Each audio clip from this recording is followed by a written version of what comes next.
This morning, I woke up to one of the most beautiful sights in the world. Was it a sunrise? Not this time. Was it my wife? Not this time. Was it my almost 2-year-old son? Not this time.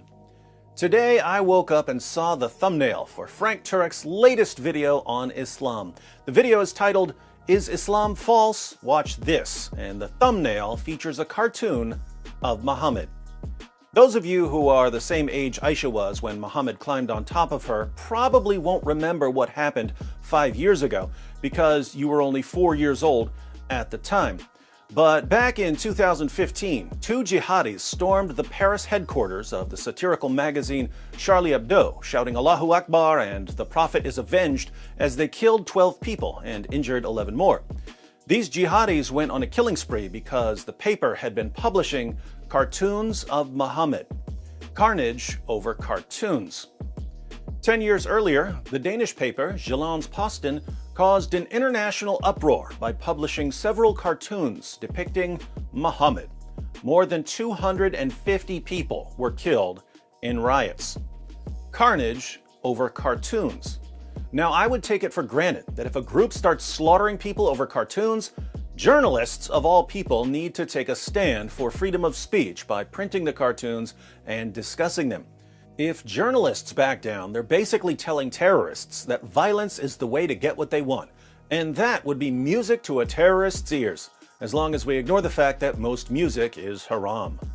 Unfortunately, modern journalists have pillars of marshmallows where their spines should be, so most of them encouraged more violence by giving in to terror.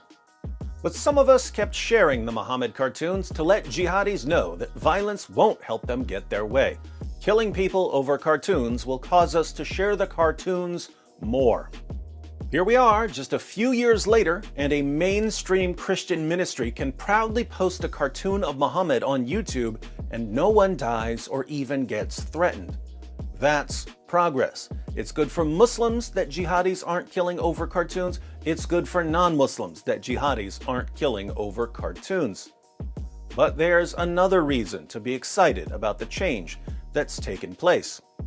When jihadis are running around slaughtering people over cartoons, that's a sure sign that their religion can't handle criticism and mockery. If a violent, oppressive religion can't handle criticism and mockery, what do you think our primary tools in responding to the religion should be? You guessed it, criticism and mockery. But Christians, especially Christian ministries and Christian apologists, didn't want to make fun of Muhammad, no matter how mockable he was.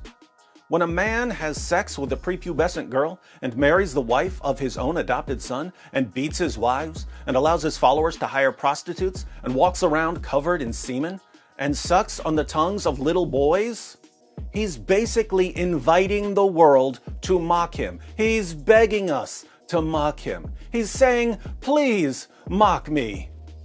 But Christians don't want to do that because we've underestimated the power of mockery. We've even come to view mockery as un-Christ-like, despite the fact that Jesus was merciless in his mockery of hypocrites. He made fun of the way they gave money to the needy, saying that they announced their giving with trumpets in order to be praised by men. He made fun of the way they prayed, saying that they love to pray on the street corners so that they'll be seen by others. He made fun of the way they fasted, saying that they deliberately disfigure their faces and look gloomy so that other people will know that they're fasting. Jesus made fun of the way they gave to charity, the way they prayed, the way they fasted, the way they dressed, the way they tithed, the way they proselytized, and the way they treated their families. Jesus of Nazareth is the undisputed all-time king of mocking hypocritical and oppressive religious leaders. And it was massively effective. It stuck in people's minds. Somehow, we get to the 21st century and we're dealing with the spread of Islam.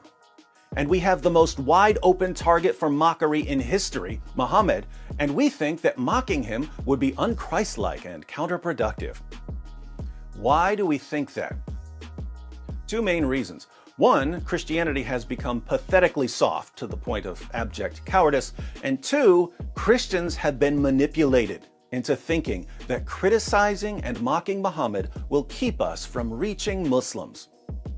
Where did Christians get that idea? Christians got manipulated. Islam's entire methodology is based on manipulation and control, but it's all low-level manipulation and control. Islam manipulates and controls people through their most basic desires. Convert to Islam and you'll get to spend eternity deflowering virgins. Sounds good, right? You don't want to convert to Islam? Well, we're going to keep fighting you until you get sick of fighting and convert. You want to leave Islam? Well, we're just going to have to chop your head off. You want to keep your head, don't you? Your wife isn't doing what you want? Just beat her until she obeys you. She won't like getting beaten. When they interact with Christians in an area where they can't simply force Christians into doing what they want, Muslims use a simple system of praise and abuse. If you act the way they want you to act, they praise you. If you don't act the way they want you to act, they shower you with abuse. When a Christian criticizes Muhammad, Muslims heap abuse on him. Most people don't like being abused, so heaping abuse on someone can be an effective means of controlling him. When a Christian goes around telling people not to criticize Muhammad, Muslims praise him. Most people like being praised, so praising someone can be an effective means of controlling him. Lots of Christians are actually gullible enough to fall for this. Everyone, look at all the Muslims who are praising me and telling me how much they like my approach. I'm really getting through to them. Unlike those other Christians that Muslims keep attacking, those Christians don't know how to reach Muslims. That's why Muslims keep attacking them. I would take it as obvious that if Muslims think your approach has any chance of leading Muslims out of Islam, they're not going to praise you. So if Muslims were ever to praise my methods, that would be an immediate warning sign to me that I'm doing something horribly wrong. But lots of Christians just fall for this instantly. Muslims really like the way I talk about Muhammad. I'm so effective with them. They love me. Christians have fallen for this manipulation for years. Christians who don't fall for it are usually treated like outcasts. We're told that we don't care about reaching Muslims because we don't use the methods that Muslims praise.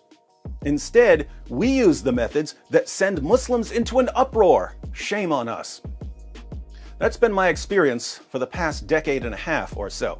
So when I wake up and see a popular mainstream Christian ministry with a cartoon of Muhammad in the thumbnail of their new video, I start to think that the tides may be turning, that Christian apologists may be realizing that Muhammad deserves to be criticized and mocked, and that far from being ineffective, criticism and mockery of perverted hypocrites like Muhammad can be massively effective. I criticize and mock Islam all day, every day through my videos, which are playing non-stop on computers and phones around the world. The sun never sets on the apologetics empire. And guess what? Muslims can't stay away. They're drawn to the mockery. And after they've witnessed the avalanche of evidence against their prophet, they leave Islam. Imagine a world where millions of Christians are exposing Muhammad day and night, where millions of Christians don't let hypocritical religious leaders tell us how to respond to hypocritical religious leaders, where millions of Christians return to our true Christian roots of mocking hypocrites and oppressors in epically memorable fashion. That would be a world in which Islam and its empire of fear and violence come tumbling to the ground. If you want to check out Frank Turek's new video on Islam with the infamous Muhammad thumbnail, the link is in the description box. On a related note, Cameron from Capturing Christianity interviewed me a while back on whether my methods cross the line. He posted that interview a couple days ago. The link to that video is also in the description box. Check him out.